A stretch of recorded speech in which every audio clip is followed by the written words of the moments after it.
Weather First with meteorologist Joshua Rivas. All right, good Sunday evening, everybody. Hope you're enjoying the closeout to your Sunday. Again, we are seeing some pop-up showers popping up across our area. That will be the story overnight tonight.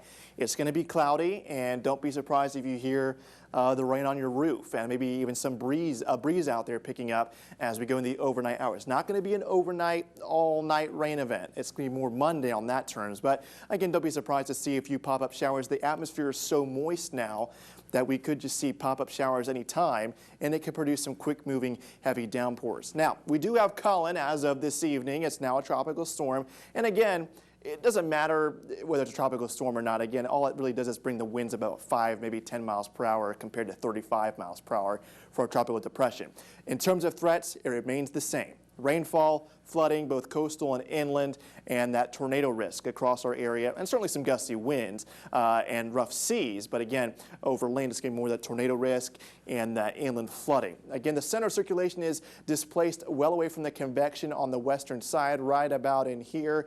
Hurricane hunters were investigating it. Pretty disorganized in terms of the center of circulation. Pretty broad, not very low pressure. But on the eastern edge of here, they did find some tropical storm force winds to warrant the upgraded tropical storm cone. Now, in terms of the track, no real changes here. Going into the Big Bend area just northwest of Cedar Key is a tropical storm, and then quickly out to sea by Tuesday evening. So that just basically means the worst of our weather I'm expecting, let's say around 9:30, 10 o'clock in the morning on Monday and lasting until 8 o'clock Monday evening. Now again, we could certainly see some rain before that and after that, but I think the worst of it with ongoing rain activity, some flooding, and the chance of tornadoes and water spouts will certainly be within that late morning to early evening time frame. And speaking of, when we look at these tracks, again, this just measures where the center could be. So this line says, okay, the center may come in here. The fan or the cone of uncertainty shows the center could maneuver within this area. But again, in terms of this system, it's not really too important to focus on the cone because with these June-like systems, it's all about the effects well east of the center. So even though we're not going to be interacting with the center at all during Colin's lifetime, we're going to be seeing the effects all day on Monday with a lot of rainfall, the flooding, and the gusty wind and the tornado risk. Now, we do have a tropical storm warning. For our area, it's coastal Sarasota and coastal Manatee.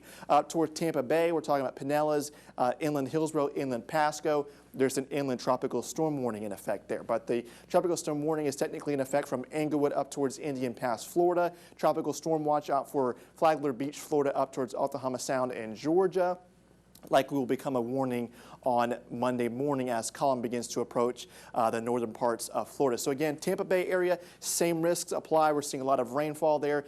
Aerial flood watch in effect for the most of the Tampa Bay area, if not all of it. Talking about widespread range, 3 to 6 inches of rain, and isolated areas seeing up towards 8 inches of rain. Now, the further east you go towards Orlando or towards Daytona Beach, you can certainly see some gusty winds. You're certainly going to see some rain, but less likely to see those tropical storm force gusts. Now, across our area, looking at one of our local models, winds could certainly be gusting around 35 miles per hour in the heavier showers throughout the morning hours. As we go throughout the afternoon, when it really begins to see the heavier rainfall, maybe some isolated tornadoes.